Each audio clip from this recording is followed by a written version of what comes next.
चरमराने से घबराई प्रदेश सरकार ने डॉक्टरों की मांगों पर गंभीरता से गौर करने का आश्वासन दिया। सरकार ने घोषणा की कि 1 महीने में हाई पावर कमेटी डॉक्टरों की इन मांगों को लेकर निर्णय लेगी। सरकार से लिखित आश्वासन मिलने के बाद प्रदेश भर के डॉक्टरों की हड़ताल महज 2 घंटों में खत्म हो गई। सारे डॉक्टर काम पर लौट गए और स्वास्थ्य सेवाएं बहाल हो गई। मध्य प्रदेश में डॉक्टरों ने 17 फरवरी शुक्रवार से अनिश्चितकालीन हड़ताल शुरू की।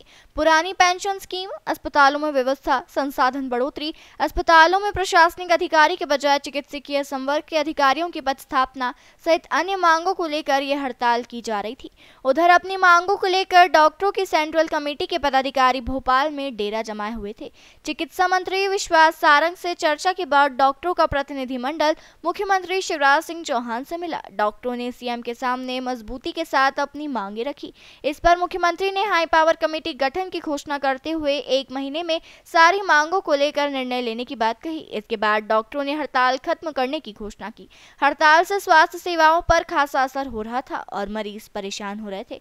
बता दें कि शासकीय डॉक्टरों के साथ संगठनों द्वारा हड़ताल की जा रही थी। इंदौर में महाराजा यशवंतराव चिकित्सालय में भी डॉक्टरों ने हड़ताल की। डॉक्टरों को काम करने के लिए उचित वातावरण देने, प्रशासनिक अधिकारियों की दखलंदाजी रोकने, उच्चतम पदों पर चिकित्सकीय संवर्ग के अधिकारियों की पदस्थापना, चिकित्सकों के लिए डायनामिक एश्योर्ड करियर प्रोग्रेशन यानी DACP लागू करने, पुरानी पेंशन स्कीम लागू करने, डॉक्टरों की पदोन्नति सहित अन्य मांगे थी। अब हड़ताल खत्म हुई तो सारे डॉक्टर काम पर लौट गए।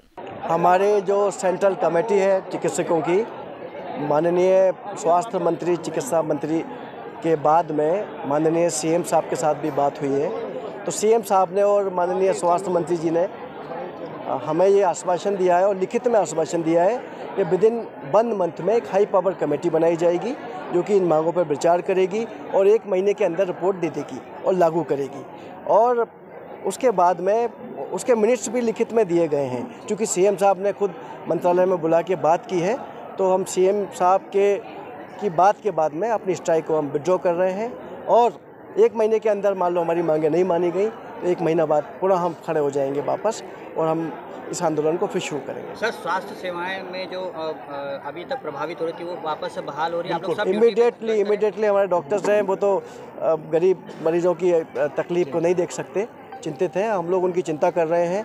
आपको जान के आश्चर्य होगा, जो पेशेंट हमने ऑपरेट किए थे जो कि बहुत क्रिटिकल कंडीशन में थे, तो हमने इनके अपने जूनियर डॉक्टर के कान में कह दिया था कि सुबह शाम राउंड ले लेना, भले ही हड़ताल पर रहो। उसकी गलती नहीं है, गलती जिनकी है, गरीब आदमी का खामियाजा नहीं भुगतेगा। तो हम इतने चिंतित हैं, हम इतने संवेदनशील हैं अपने मरीजों के प्रति। ऐसा नहीं है कि हमने जो वेंटिलेटर पर मरीज़ हैं, हमारे डॉक्टर्स उनकी तीमारदारी भी कर रहे हैं, लेकिन अब हम स्ट्राइक इसलिए कर रहे थे क्योंकि ये स्थितियाँ गंभीर हो गई थी, इनको बताना आवश्यक था। अब ये जाग गए हैं, देश को अब अच्छा बनाएंगे, अच्छी सुविधाएं आएंगी, उम्मीद है। सर, आपका नाम और पद बता दें। मैं डॉक्टर अरविंद घनघोरिया जी। जिस तरह से हमारे जो वरिष्ठ MTA के अधिकारी हैं उनसे हमारी चर्चा हुई और CM साहब ने हमारी बातों को समझा और उन्होंने उनके स्वयं के नेतृत्व में हाई पावर कमेटी बनाई जो कि 1 महीने की पीरियड में हमारी इस मांगों को पूर्ण करेगी, ऐसा उन्होंने हमें लिखित में आदेश दिया है। तो इसलिए हम आपका भी धन्यवाद करते हैं, मीडिया के साथियों का, जिन्होंने सकारात्मकता से हमारी मांगों को समझा और इसको विभिन्न मंचों पर उठाया, जिसकी वजह से सरकार को ये बात समझ में आई कि हमारी मांगें जायज़ है। और इसीलिए हमारे सारे संगठन अपना जो आंदोलन है अभी वापस ले रहे हैं, मरीजों के हित में, राज्य की जनता के हित में इस आंदोलन को वापस ले रहे हैं और हम आशा करते हैं कि CM साहब ने जो हमको लिखित आश्वासन दिया है उसे वो शीघ्र पूरा करेंगे। सब काम पर लौट गए? सभी आज तत्काल प्रभाव से सभी लोग अपने काम पर लौट रहे हैं। बहरहाल बता दें कि प्रदेश भर के 49 जिला अस्पताल, 13 मेडिकल कॉलेज और भोपाल गैस राहत अस्पताल के डॉक्टर हड़ताल में शामिल हुए थे, लेकिन अब सभी काम पर लौट गए।